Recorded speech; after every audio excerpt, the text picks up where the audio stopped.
হরে কৃষ্ণ। তো আজকে শিল গদাধর পণ্ডিতের শুভ আবির্ভাব তিথি। তো আজকে শ্রীধাম মায়াপুরে এই অভিষেক সকলে দর্শন করছেন এবং আমিও দর্শন করছি। সকলকে দর্শন করার জন্য আমি চেষ্টা করাচ্ছি যে সকলে দর্শন করুক বা গদাধরের কিছু মহিমা বলার আমি প্রয়াস করব। তো সকলে শ্রবণ করুন আর সাথে থাকুন।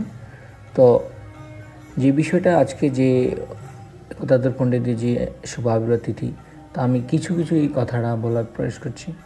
যেমন গদাধর পণ্ডিতের আবির্ভাব তিথি যে আনুমানিক 1487 সালে বৈশাখের অমাবস্যার তিথি।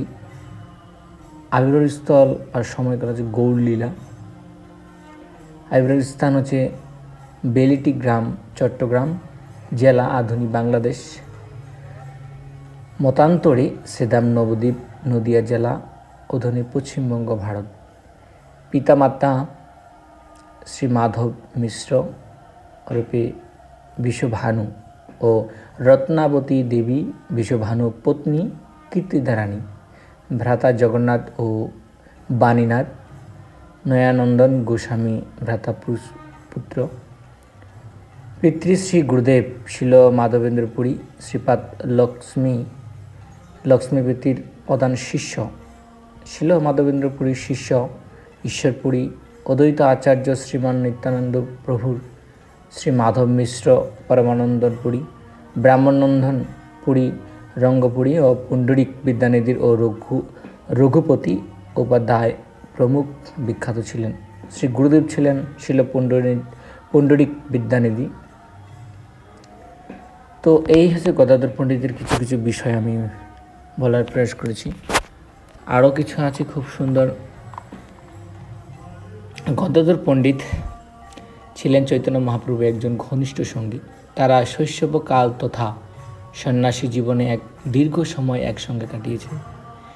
গৌড়ীয় বৈষ্ণব ধর্মের মধ্যে তিনি পঞ্চতত্ত্বের একজন অন্যতম সদস্য। তাকে রাধারানী, ললিতা, গোপী বা এদের মিলিত অবতার হিসেবে মনে করা হয়। শ্রী গদাধর পণ্ডিতের শৈশবকালের কিছু তথ্য আছে, আমি বলার চেষ্টা করব। শ্রী গদাধর পণ্ডিত শৈশবকাল থেকে ধীর, শান্ত, নির্জনতা প্রিয় ও বৈরাগ্যবান ছিলেন।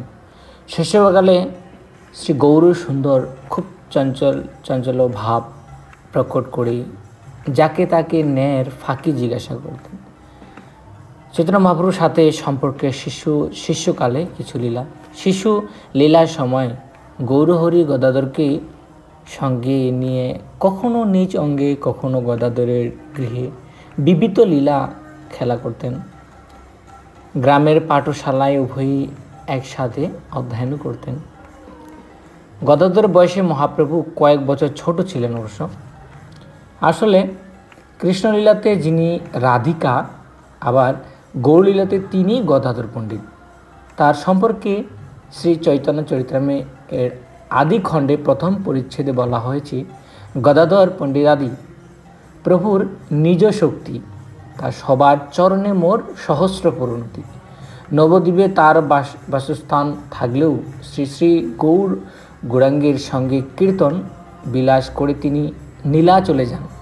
নীলাচলের ক্ষেত্রে সন্ন্যাস করে টোটায় বা উপবন অভ্যন্তরে তিনি বাস করতেন।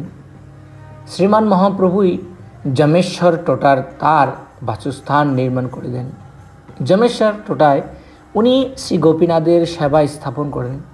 শ্রী মহাপ্রভু প্রায় প্রতিদিন গদাধর পণ্ডিতের কাছে গিয়ে শ্রীমদ্ ভাগবত পাঠ শ্রবণ করতেন। উনি ছিলেন আকুমার ব্রহ্মচারী।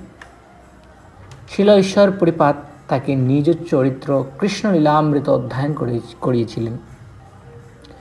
শ্রী চন্দ্রশেখর আচার্য গৃহে যখন শ্রীমান মহাপ্রভু ব্রজলীলায় অভিনয় করেছিলেন, সেই সময় দ্বিতীয় প্রহরে শ্রী গদাধর রমাবেশে প্রবেশ করেছিলেন। শ্রীমান মহাপ্রভু শ্রী গদাধর সম্পর্কে তখন বলেছিলেন, গদাধর মোর বৈকুণ্ঠের পরিবার। শ্রীমান মহাপ্রভু অন্তর্ধানের পর শ্রী গৌরাঙ্গ বিরহে শ্রী গদাধর পণ্ডিতের যে অবস্থা হয়েছিল তার বিবরণ আছে শ্রী নরহরি চক্রবর্তী ঠাকুরের ভক্তিরত্না গ্রন্থে। সেখানে বলা হয়েছে, শ্রীনিবাস আচার্যের কেবল মাত্র দর্শন দেওয়ার জন্যই তিনি প্রাণ ধারণ করেছিলেন। যেমন শ্রী গৌর সুন্দর বলি মুদয় নয়ন, ছাড়য় নিঃশ্বাস দীর্ঘ অনলস মন, গৌরাঙ্গ বিচ্ছেদে শ্রী পণ্ডিত গদাধর, যে রূপ হইল তাহা প্রভুর গোচর, শ্রীনিবাসী অনুগ্রহে করিবার তোড়ে, আছো এ জীবন মাত্র নিশ্চল শরীরে। এটা হচ্ছে ভক্তিরত্না করে গ্রন্থে। পণ্ডিত গদাধরের ভাতে পুষ্প নয়ানন্দন গদাধর পণ্ডিতের তিরোধান কালে নীলাচলে উপস্থিত ছিলেন, সেই বিবরণে আছে। তো এই গদাধর পণ্ডিত যিনি হচ্ছে স্বয়ং রাধা, তা মহাপ্রভুর সাথে যে বাল্যলীলা বা অবস্থানকালে যে লীলা করেছেন গদাধর পণ্ডিত তে অপরূপ। তাই এই গদাধর পণ্ডিতের শুভ আবির্ভাব তিথি তথাপিও রাধারানীর আবির্ভাব তিথির মতোই। তাই এই কলিযুগে যিনি গদাধর পণ্ডিত রূপে এসেছেন, পঞ্চতত্ত্বের অন্যতম। যেমন বলে সংস্কৃতি পঞ্চ মানে হচ্ছে পাঁচ এবং তত্ত্ব মানে হচ্ছে সত্যতা বা বাস্তবতা। বলতে গৌড়ীয় বৈষ্ণব হইতে ঈশ্বর বা পরম সত্যের পাঁচটি দিকে ইঙ্গিত করে বা বোঝায়। যেমন গৌড়ীয় বৈষ্ণবের মতে পঞ্চদশ শতকে পৃথিবীতে আবির্ভূত ঈশ্বরী কৃষ্ণ পাঁচটি অবতার হলেন পঞ্চতত্ত্ব। এরা হলেন চৈতন্য মহাপ্রভু, নিত্যানন্দ প্রভু, অদ্বৈত আচার্য, গদাধর পণ্ডিত ও শ্রীনিবাস ঠাকুর। এদের দ্বারাই ভারতবর্ষে বিখ্যাত হরে কৃষ্ণ মহামন্ত্র প্রচার হয়েছে। সেই হরে কৃষ্ণ মহামন্ত্রে আমাদের ইস্কনের আচার্য শিল প্রভুপাদ সারা পৃথিবীকে প্রচার করিয়েছেন মহাপ্রভুর সেই বাণী, ভবিষ্যৎবাণী। তো এই ভবিষ্যৎবাণী প্রচার করার ধারা ইস্কন সারা পৃথিবীতে এই হরে কৃষ্ণ মহামন্ত্রের প্রচারের দ্বারা সেই প্রভুপাদের সেই প্রচার কার্যে সহায়তা করেছেন শ্রীমৎ জয়পতাকা স্বামী গুরু মহারাজ। আমরাও আমাদের গুরুদেব শ্রীমৎ জয়পতাকা স্বামী গুরু মহারাজকে সহযোগিতা করার প্রয়াস করছি, বা আমরাও নিজেরাও বলার প্রয়াস করছি যে এই গদাধর পণ্ডিতে এই পঞ্চতত্ত্ব মহান হরে কৃষ্ণ মহামন্ত্র কীভাবে এই কলিযুগে যুগধর্ম হয়েছে তার সেই প্রচার চলছে বা গুরুদেব করছে, তার সহযোগিতা আমরা করার চেষ্টা করেছি। এবার পরম্পরা ধারা প্রচার করা হচ্ছে। তাই আজকে এই গদাধর পণ্ডিত আবির্ভাব তিথি থেকে যারা অভিষেক করছেন, যারা অভিষেকের দ্বারা যে পূর্ণ লাভ করছেন বা ভগবানের বিশেষ কৃপা লাভ করছেন, তো আজকে আমরা অভিষেক না করলেও দর্শন করছি, সেই দর্শনের দ্বারাও ভগবানের সেই বিশেষ কৃপা লাভ করা বা লাভ করছি। তাই সকলে অনলাইনের মাধ্যমে শ্রবণের দ্বারা কৃপা প্রার্থনা করে অদ্বৈত আচার্যের কাছে প্রার্থনা করুন, আপনাদের কৃপা করে এগুলো যদি যুগধর্ম প্রার্থনার দ্বারা বর্ষিত হয়ে প্রেম এই পঞ্চতত্ত্ব মহামন্ত্রের প্রেম লাভ করে ভগবত ধাম বা বৈকুণ্ঠ ধাম। জয় রাধা মাধব, জয় কুঞ্জ বিহারী, জয় রাধা মাধব, জয় কুঞ্জ বিহারী। Everybody, জয় রাধা মাধব,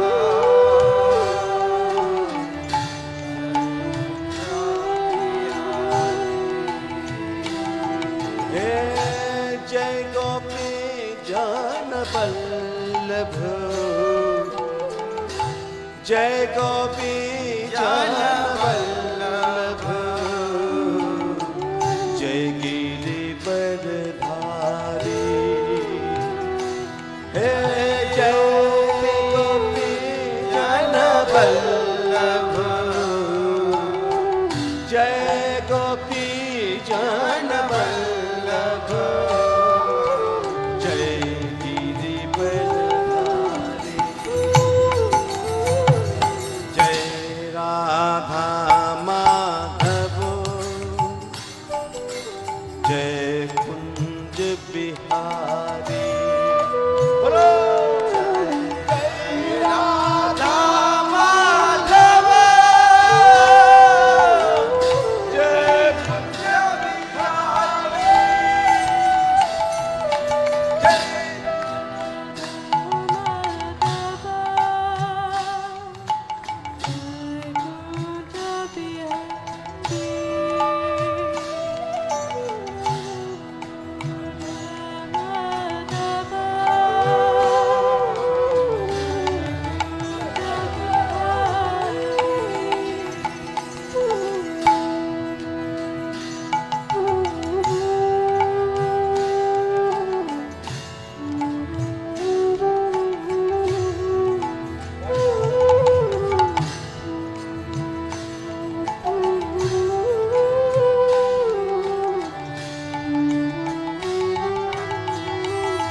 यशोदानंदन ब्रज जन रंजन यशोदानंदन ब्रज जन रंजन हे यशोदानंदन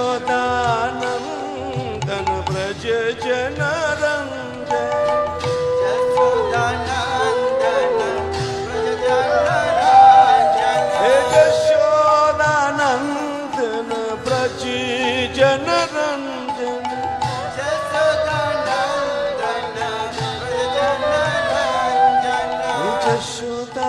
यशोदानंदन ब्रज जन रंजन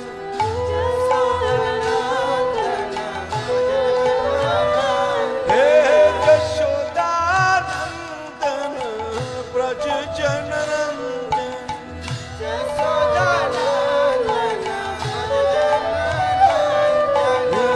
यमुना तीर वनचारी यमुना तीर वनचारी जय राधा